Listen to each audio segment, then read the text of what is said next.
पहला तीमुथियुस की पत्री 2 अध्याय से 1 से 7 तक पढ़ लेंगे। पहला तीमुथियुस की पत्री 2 अध्याय 1 पद से 7 पद तक उत्तरवादी की रीति से पढ़ लेंगे। पहला तीमुथी 2 अध्याय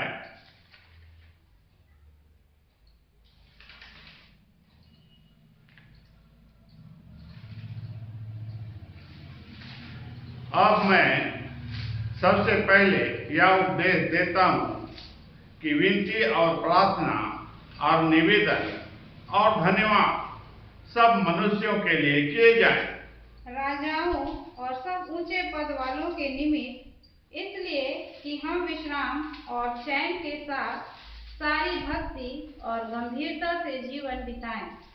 यह हमारे उद्धारकर्ता परमेश्वर को अच्छा लगता है और भाता भी है, जो यह चाहता है कि सब मनुष्यों का उद्धार हो और वे सत्य को भली भांति पहचान लें।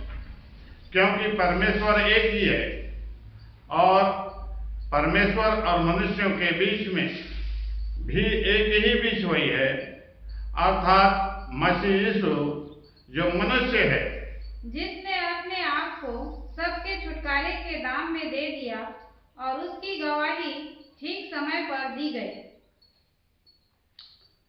मैं सच कहता हूँ, झूठ नहीं बोलता, कि मैं इसी उद्देश्य से प्रचार और प्रेरित और अन्य जातियों के लिए विश्वास और सत्य का उपदेशक ठहराया गया हूँ।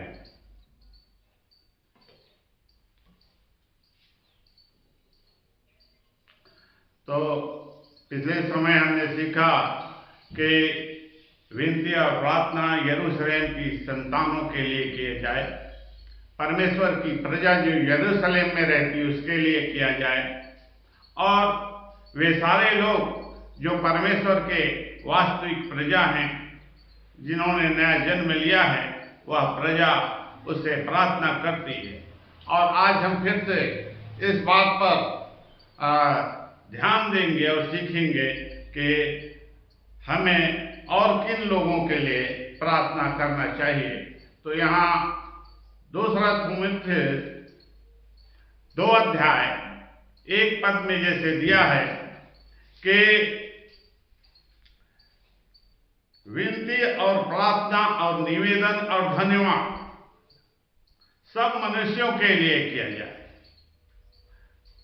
विनती और प्रार्थना और निवेदन सब मनुष्यों के लिए किया जाए जो इस संसार में रहते हैं, जो परमेश्वर की संतान भी हैं या नहीं भी हैं, उन सब को प्रार्थना की जरूरत है, और उनके भलाई के लिए, और उन्हें जीवन देने के लिए, और उन्हें परमेश्वर के उपाय को बताने के लिए, और परमेश्वर के अनुग्रह से जोड़ने के लिए, परमेश्वर की कृपा और भलाई से जोड़ने के लिए हमारे लिए यह जरूरी है कि हम हर समय उससे प्रार्थना करें और लगातार प्रार्थना करें, और इसमें अपनी जिम्मेदारी को समझें।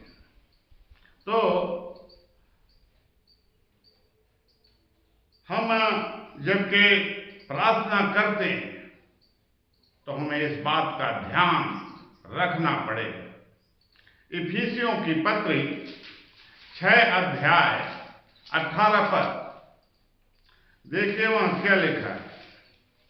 इफिसियों की पत्री 6 अध्याय 18 पद, हर समय और हर प्रकार से आत्मा में प्रार्थना और विनती करते रहो, और इसीलिए जागते रहो कि सब पवित्र लोगों के लिए लगातार विनती और प्रार्थना और निवेदन करते रहो। प्रार्थना करने के लिए जागते रहना है। जो जागता है वही प्रार्थना करता है। जो सोता है, जो सोया हुआ है, जो दुनिया से बेखबर है, जो अपने चारों ओर की परिस्थितियों से बेखबर है, उस पर ध्यान नहीं देता कि क्या हो रहा है, किसके साथ, कहां पर क्या हो रहा है, क्या परिस्थितियां हैं, क्या संकट हैं, बहुत सी बातें हैं। तो जो सोया हुआ व्यक्ति है, जो इन बातों से बेखबर है, वो इसकी परवाह नहीं करता, और परवाह नहीं करता है क्योंकि वह सोया हुआ है, वह जागा नहीं। लेकिन जिस दिन वह जाग जाए तो वह भी प्रार्थना करेगा। तो परमेश्वर अपने संतानों को सिखाता है कि तुम्हें सोए रहना नहीं, तुम्हें सोना नहीं है, और हर समय जागते रहना है, और उन बातों को देखना है कि इस संसार में क्या हो रहा है, इस देश में क्या हो रहा है, उसकी प्रजा के साथ क्या हो रहा है, दीनों के साथ क्या हो रहा है, अनाथों के, विधवाओं के साथ क्या हो रहा है, और सब मनुष्यों के साथ क्या हो रहा है, और उनके ऊपर क्या विपत्ति है। बहुत सी बातें हैं, बहुत सी समस्याएं हैं, बहुत से संकट हैं। यदि हम उन्हें देखकर उसके लिए प्रार्थना करते हैं तो यह परमेश्वर को अच्छा लगता है, वह उसे भाता है, क्योंकि यह उसकी आज्ञा है, उसका आदेश है। क्योंकि सारा संसार संकट में, सारा संसार क्लेश में, और वे इस कारण से दुख उठाते हैं। उन्हें प्रार्थना की जरूरत है, उन्हें सहायता की जरूरत है, उनके लिए परमेश्वर के उपाय की जरूरत है। और जब हम प्रार्थना करेंगे, या वे लोग प्रार्थना करेंगे जो जाग कर उठ खड़े हुए हैं और इस विषय पर ध्यान देते हैं कि हमें वास्तव में इन सब लोगों के लिए प्रार्थना करना कितना जरूरी है, क्योंकि वे नहीं जानते कि उनके साथ क्या होने वाला है। वे मृत्यु के बंधन में पड़े हुए हैं, और उन्हें जीवन की आवश्यकता है जिसे वह नहीं जानता है। और इसलिए हर समय और हर प्रकार से परमेश्वर के लोगों के लिए, उसकी संतानों के लिए यह जरूरी है कि सब मनुष्यों के लिए प्रार्थना किया जाए। सब मनुष्यों के लिए, संसार भर के मनुष्यों के लिए प्रार्थना करना जरूरी है। और प्रार्थना करने के लिए प्रार्थना करने वाले का जीवित होना जरूरी है। जब वह जीवित होगा तभी वह सचेत होगा और सब बातों को जानेगा और समझेगा। परिस्थितियां कितना विपरीत और बुरा है, इसका ज्ञान होगा। और जब वह देखता है कि सब मनुष्यों की दशा इस प्रकार से, और इसे सब लोगों को जो परमेश्वर की संतान है उसे समझना जरूरी है, तो सब लोगों के लिए प्रार्थना और निवेदन और धन्यवाद करना जरूरी है। हमारे लिए यह जरूरी है। दूसरी बात, वह कहता है कि राजाओं और सब ऊंचे पद वालों के निमित्त, इसलिए कि हम विश्राम और चैन के साथ सारी भक्ति और गंभीरता से जीवन बिताएं। राजाओं के लिए प्रार्थना, प्रधानों के, और सब ऊंचे पद वाले उन अधिकारियों के लिए जो सरकार के अधीन है, राजा के अधीन है, उनके लिए प्रार्थना करो। क्यों? परमेश्वर से प्रार्थना करना, ये प्रार्थना करना कि परमेश्वर उस पर अनुग्रह करे, परमेश्वर उस पर अनुग्रह करे, और उसे परमेश्वर की सहायता की जरूरत है।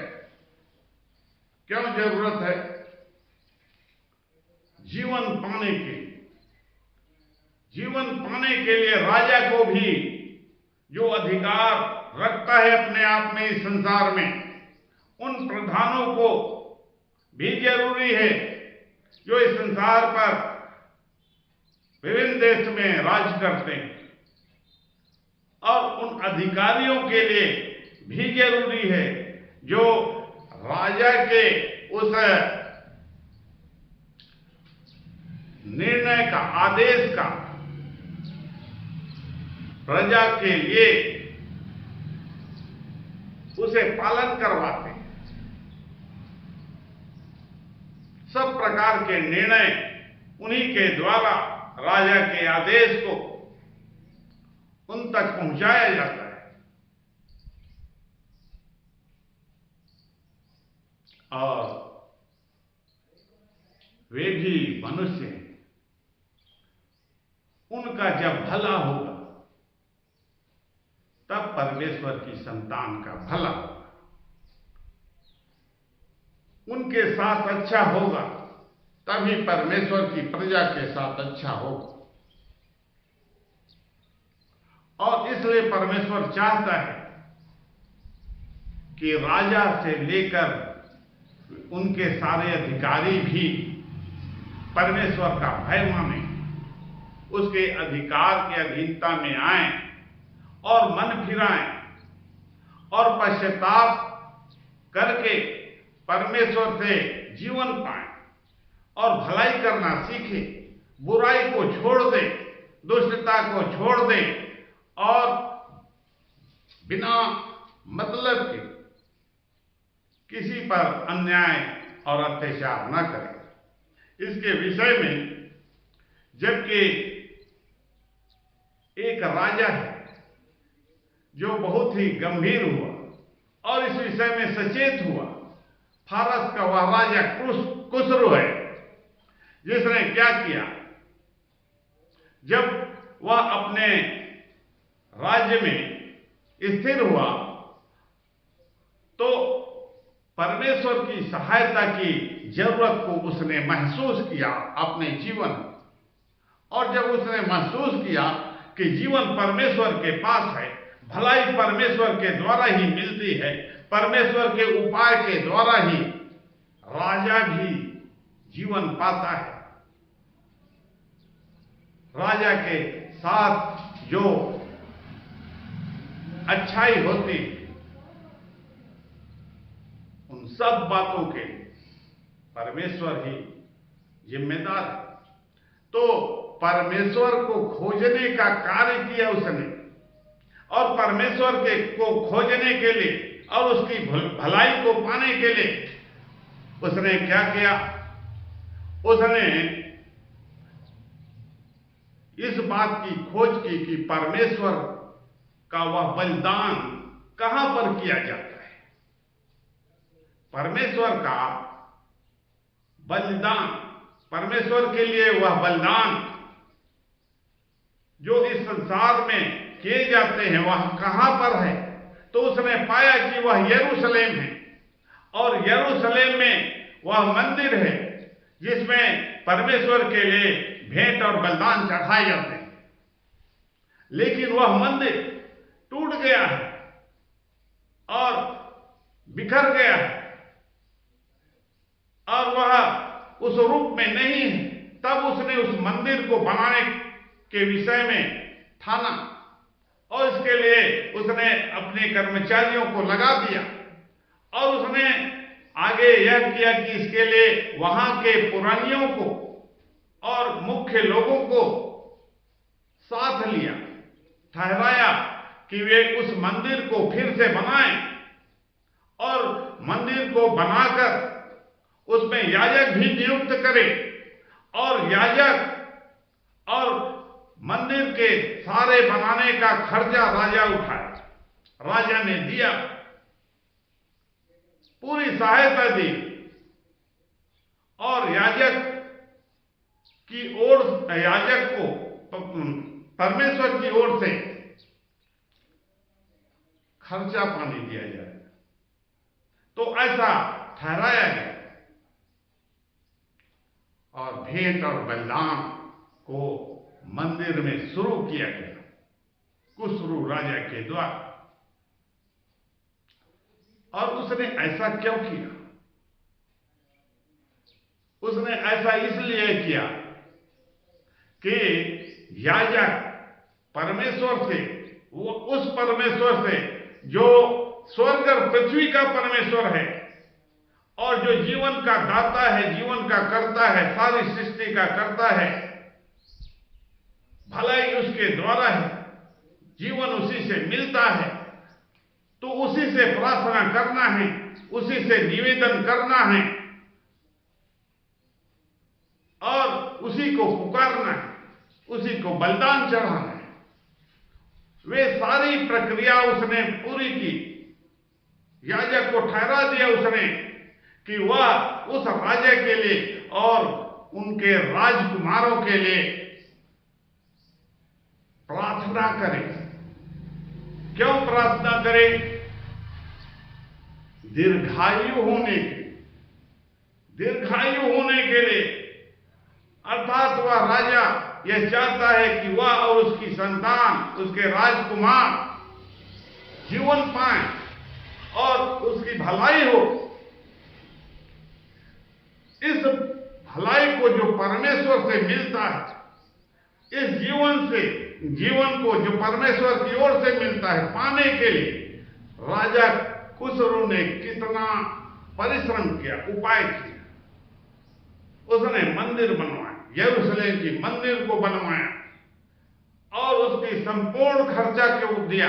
याजक ठहराए और जितने भी वस्तु की आवश्यकता थी वह सब कुछ उसने दिया और याजक उसके लिए प्रार्थना की। भेंट और बलिदान में जितना खर्चा लगता है वह सब कुछ राजा की ओर से दिया जाने लगा। इस प्रकार से वह राजा परमेश्वर के उस जीवन को पाने के लिए इतना प्रयास करता है। प्रार्थना करना कितना जरूरी है। प्रार्थना करने के लिए उसने याजक ठहराए। क्यों याजक ठहराए? क्योंकि उसे मालूम है कि परमेश्वर और मनुष्यों के बीच में मध्यस्थ कोई ना कोई है जो भेंट और बलिदान चढ़ाए, जो प्रार्थना करे। तो याजक को उसने ठहराया। वे याजक मध्यस्थ हैं और उसी याजक के द्वारा ही परमेश्वर जीवन देता है और अपने सारे भलाई को मनुष्यों को देता है। चाहे वह राजा हो, चाहे कोई भी मनुष्य, याजक के द्वारा ही परमेश्वर की कृपा और भलाई एक मनुष्य तक पहुंचती है। तो राजा ने इसमें ध्यान दिया और वह सारा कार्य किया।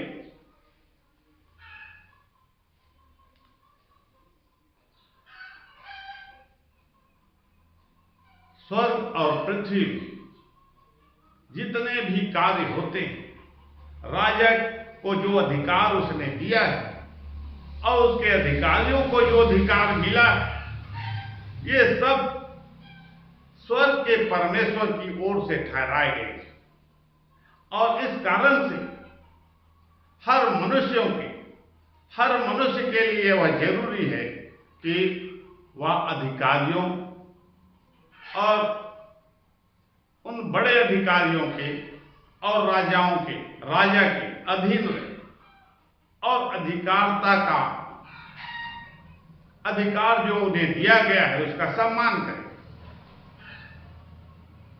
यदि वह अधिकार का विरोध करता है तो वह परमेश्वर का विरोधी है, क्योंकि सारे अधिकार परमेश्वर ने ठहराए और वह चाहता है कि परमेश्वर की संतान उस अधिकार के अनुसार ही कार्य करे। रोमियो 13 अध्याय 1 पद, रोमियो की पत्री 13 अध्याय 1 पद। हर एक व्यक्ति शासकीय अधिकारियों के अधीन रहे। शासकीय अधिकारियों के अधीन रहे, क्योंकि कोई अधिकार ऐसा नहीं जो परमेश्वर की ओर से ना हो। कोई अधिकार ऐसा नहीं है जो परमेश्वर की ओर से ना हो। और जो अधिकार है वे परमेश्वर के ठहराए हुए हैं। और वे सारे अधिकार जो राजा के हैं, इस संसार के राजा के, जो वह अपने कर्मचारियों के द्वारा अर्थात अफसरों के द्वारा, अधिकारियों के द्वारा पूरा करवाता है, वे सब परमेश्वर ने ठहराए हैं, नियुक्त किए हैं। इसलिए जो कोई अधिकार का विरोध करता है वह क्या हो, उसके साथ क्या होता है? इसलिए जो कोई अधिकार का विरोध करता है वह परमेश्वर की विधि का सामना करता है। वह परमेश्वर की विधि का सामना करता है, परमेश्वर उसमें सहायता नहीं करता। यदि राजा का एक व्यक्ति विरोध करे, उनके अधिकारियों का वह विरोध करे और वह अपने मन से वह करता है, वह परमेश्वर की ओर से नहीं है, इसलिए उसे इस बात का ज्ञान होना चाहिए कि वह गलत कर रहा है। परमेश्वर उसमें उसकी सहायता नहीं करेगा, बल्कि परमेश्वर चाहता है कि वह राजा के लिए प्रार्थना करे, उन अधिकारियों के लिए प्रार्थना करे और उसके अधिकार के अधीनता में रहकर उसके लिए प्रार्थना करे कि वह व्यक्ति मन फिरा, बुराई से फिरे और बुराई करना छोड़ दे, दीनों पर अत्याचार करना छोड़ दे, उन्हें ना सताए। और राजा जो कहीं का भी प्रधान हो, वह अपने मन की करता है और वह कब क्या कर दे कोई नहीं जानता है।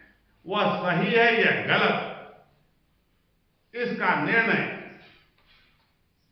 परमेश्वर करता है।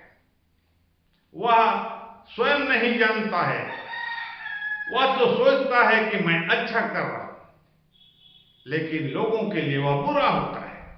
परमेश्वर की संतानों के लिए भी वह बुरा होता है, जो उनके जीवन को प्रभावित करते हैं और उन्हें इससे कष्ट होता है, दुख सहना पड़ता है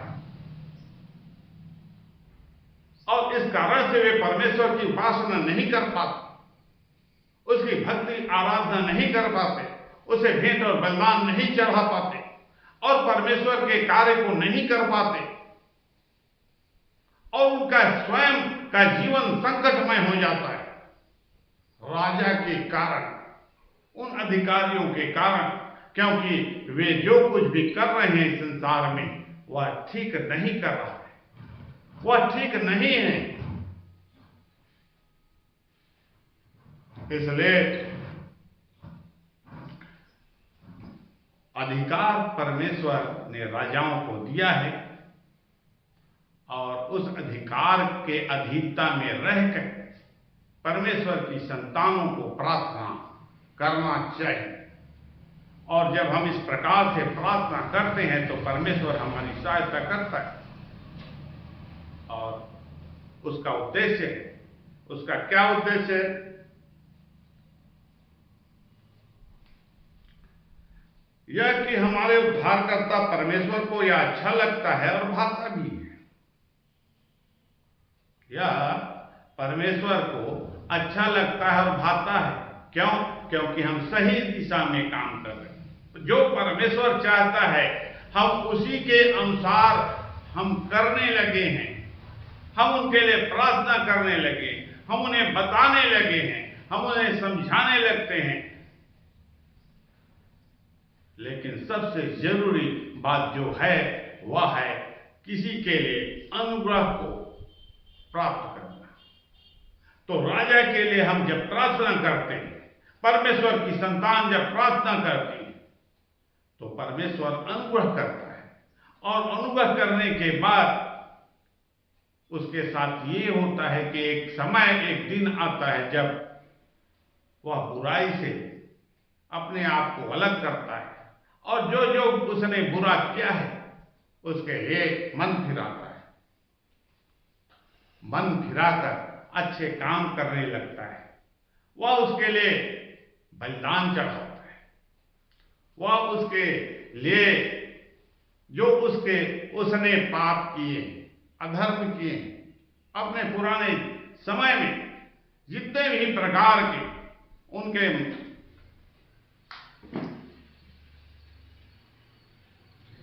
अपने पुराने समय में जितने भी उसने अधर्म के काम किए हैं, बुरे काम किए हैं, उनके लिए वह परमेश्वर को कीमत चुकाता है, वह उसके लिए बलिदान चढ़ाता है। जब तक वह कीमत न चुकाए, जब तक वह बलिदान न चढ़ाए, उसे जीवन नहीं मिल सकता है, उसका भला नहीं हो सकता है, जो सब मनुष्यों के लिए भी लागू होता है। इसलिए प्रार्थना की जरूरत सब मनुष्यों को, चाहे राजा को, चाहे अधिकारियों या अफसरों, सबको मन फिराने की जरूरत है।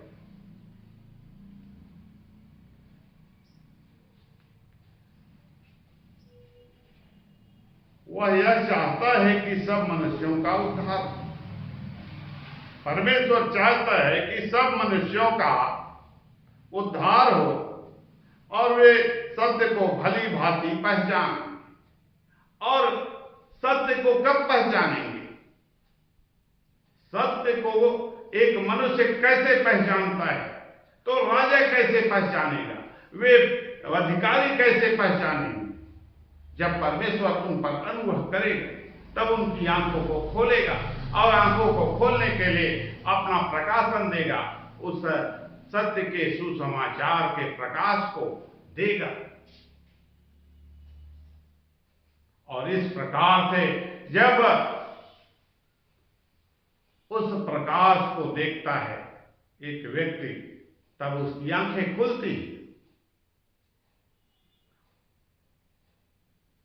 और वह जीवन पाने के लिए हर उपाय करता है, प्रयास करता है।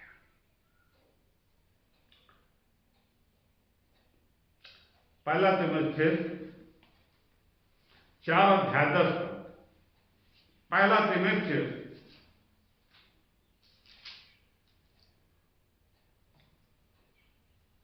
क्योंकि हम परिश्रम और यत्न इसीलिए करते हैं कि हमारी आशा उस जीवते परमेश्वर पर है, उस जीवते परमेश्वर पर है, जो सब मनुष्यों और निज करके विश्वासियों का उद्धार करता है। सब मनुष्यों निज करके विश्वासियों का उद्धार करता है। इस कारण से हमारे लिए वह क्या है? आशा है। हम उससे आशा करते हैं, जीवन की आशा करते हैं, भलाई की आशा करते हैं और उसकी जीवन को और उसको इसकी भलाई को पाने के लिए हर प्रकार का प्रयास करते हैं कि वह हमारा उद्धार करे, हमारा छुटकारा करे और हमें जीवन दे। हमारा सारा प्रयास जीवन के लिए होता है, भलाई के लिए होता है। तो परमेश्वर ने हमें बताया है कि हम क्या करें। हम राजा की भलाई के लिए और उनके अफसरों की भलाई के लिए और उन सब मनुष्यों की भलाई के लिए हम प्रयास करते हैं। प्रयास कैसे करते हैं? प्रार्थना के द्वारा, क्योंकि हमारी आशा परमेश्वर से है, वह जीवित परमेश्वर है और हम उसी से आशा करते हैं। हमारा सारा प्रयास जीवित परमेश्वर पर निर्भर है और इसी कारण से हमारे लिए प्रार्थना करना इतना जरूरी है, क्योंकि परमेश्वर के हम क्या हैं? संतान हैं। और जबकि संतान बन गए तो उसके याजक भी। उसके याजक भी हैं, और याजक का कार्य होता है भेंट और बलिदान चढ़ाना और प्रार्थना करना, निवेदन करना, मध्यस्थ का कार्य करना। तो परमेश्वर ने हमें और सब लोगों को सिखाया है कि वे मध्यस्थ का कार्य करें, जैसे यीशु मसीह ने किया।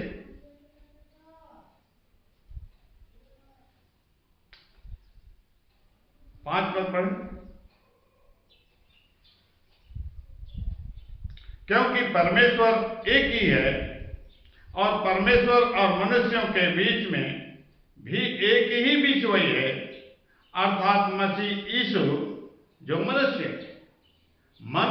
और परमेश्वर के बीच में केवल एक ही मध्यस्थ, और परमेश्वर एक ही है, अलग अलग नहीं है।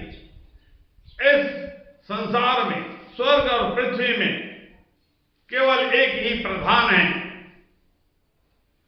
जिसकी सब संतानें हैं और उसी के द्वारा वे उत्पन्न किए गए हैं, बनाए गए हैं, और उन सब लोगों के लिए भला करना जरूरी है, अच्छा करना जरूरी है। क्योंकि वे जीवन पाएं, और परमेश्वर नहीं चाहता है कि कोई मनुष्य ना हो। परमेश्वर अर्थात पिता परमेश्वर, जिसे हम पिता परमेश्वर के प्रार्थना करते हैं, वह सबका परमेश्वर पिता है, और वह नहीं चाहता है कि कोई मनुष्य नाश हो। परमेश्वर की प्रजा जब इस बात को जान जाती है और समझ जाती है, तब परमेश्वर की इच्छा के अनुसार वह प्रार्थना करने के लिए तैयार हो, और हमें भी सब लोगों के लिए प्रार्थना करने के लिए हर समय तैयार रहना चाहिए, जागते रहना चाहिए, ताकि हम उन बातों को जानें और समझें। यहेजकेल 18 अध्याय 23 पद। यहेजकेल 18 अध्याय 23 पद।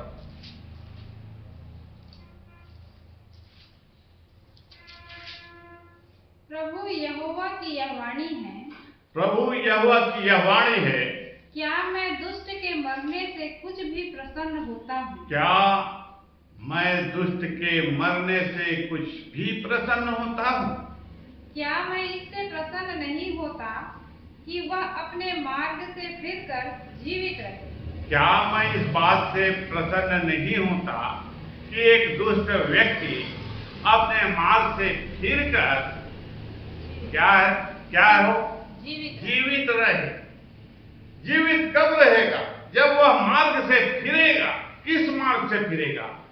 जो बुरा मार्ग है, जो बुरा वह कर रहा है, जो बुराई उसमें है,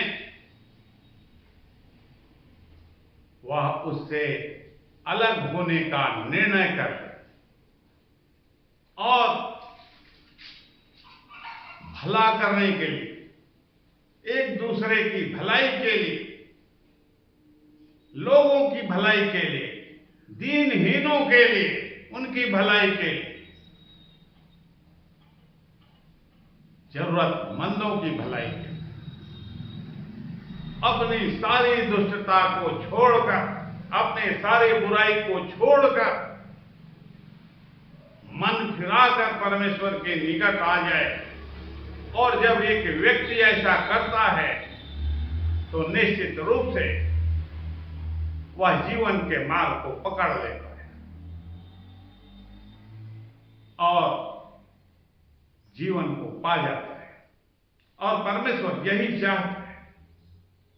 तो इस कार्य को करने के लिए प्रार्थना करना जरूरी है। किसी के लिए भी मध्यस्थ के द्वारा प्रार्थना करना, मध्यस्थ के द्वारा प्रार्थना किया जाना कितना जरूरी है। जब एक मध्यस्थ या याजक, अर्थात वह मनुष्य जो परमेश्वर की संतान है, उसकी प्रार्थना को परमेश्वर ग्रहण करता है, और जब उसके लिए वह अनुग्रह मांगेगा तब वह उस पर अनुग्रह करेगा, और ऐसा अनुग्रह करेगा कि वह एक दिन बुराई से अलग होने का वह निर्णय कर लेता है। प्रार्थना के द्वारा ही होता है।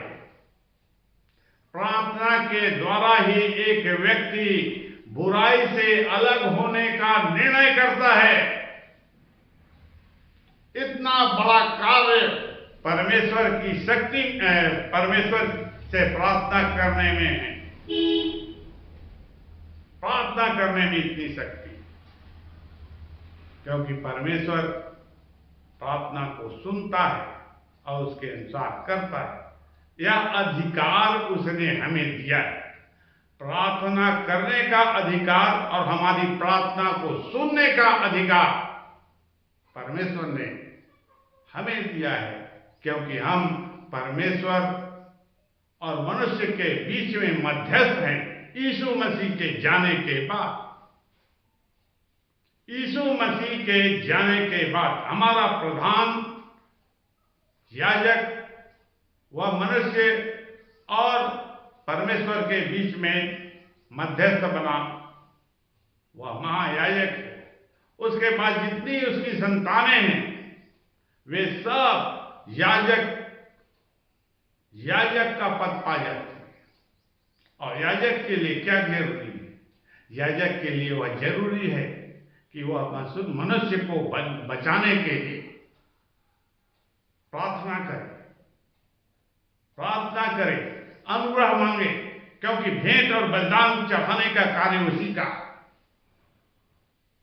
और जब वह प्रार्थना करेगा, अनुग्रह को मांगेगा, दया को मांगेगा,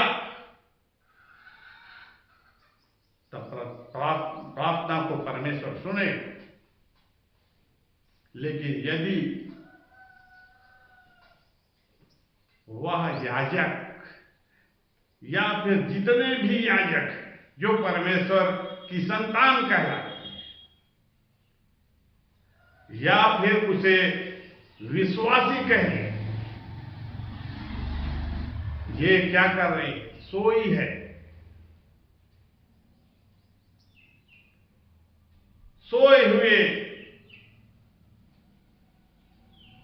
सोए हुओं के समान। तो जब वह सोया है तो क्या वह प्रार्थना कर सकता है? वह नहीं कर सकता प्रार्थना। तो इसलिए वह दूसरे को नहीं बचा सकता। यदि हम सोए रहेंगे तो दूसरे को नहीं बचा पाएंगे, दूसरे के लिए जीवन नहीं ले पाएंगे।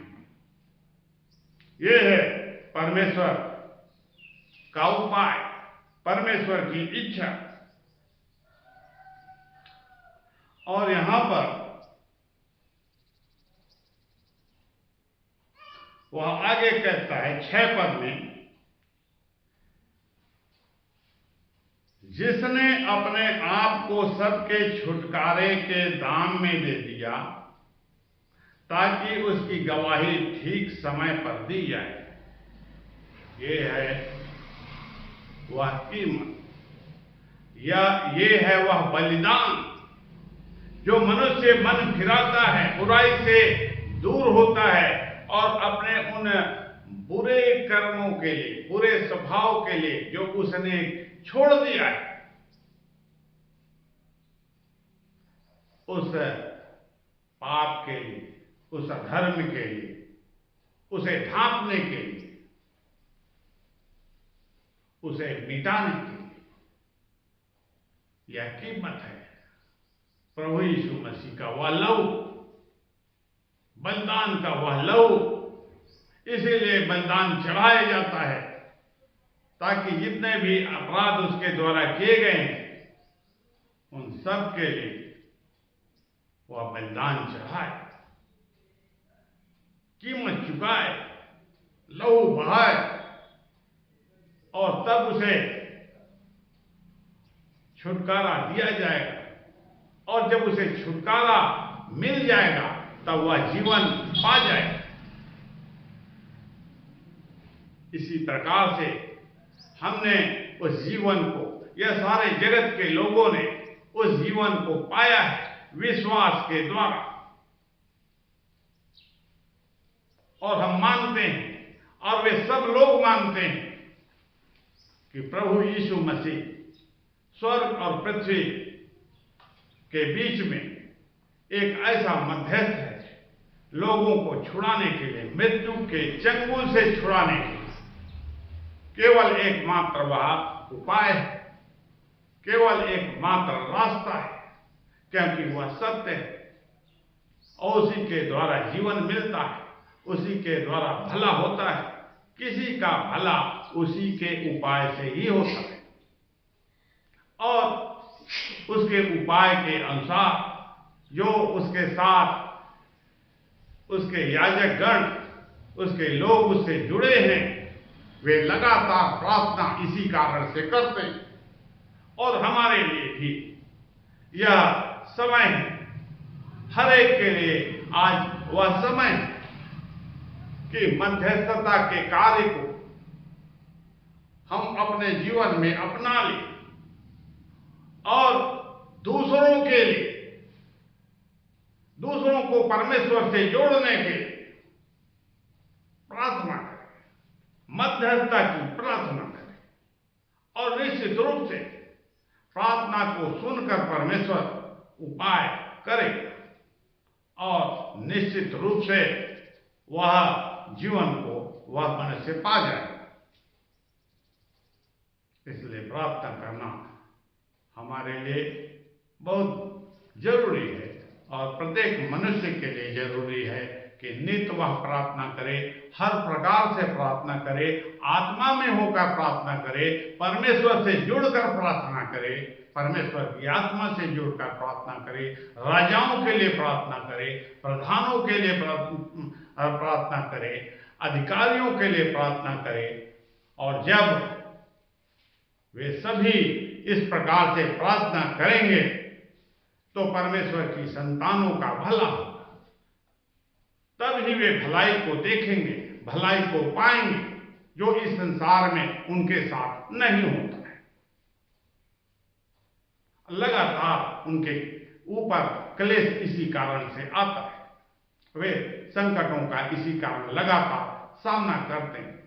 और इसलिए कि हम लगातार प्रार्थना करें, लगातार क्लेश और संकटों से घिरे रहते हैं, लगातार मध्यस्थता में बने रहने के लिए यह जरूरी है। परमेश्वर के लिए कोई काम कठिन नहीं है और जो वह करता है वह ठीक ही करता है और भलाई के लिए ही करता है। यदि किसी के ऊपर क्लेश और संकट आता है तो यह उसकी भलाई के लिए, यही समझकर हर विश्वासी दूसरों के लिए और सब मनुष्यों के लिए विनती, प्रार्थना और निवेदन और धन्यवाद लगातार करता रहे और इसका परिणाम और प्रतिफल निश्चित रूप से मिलेगा और मिलता है और मिलता रहेगा। आज का वचन यहीं तक। धन्यवाद।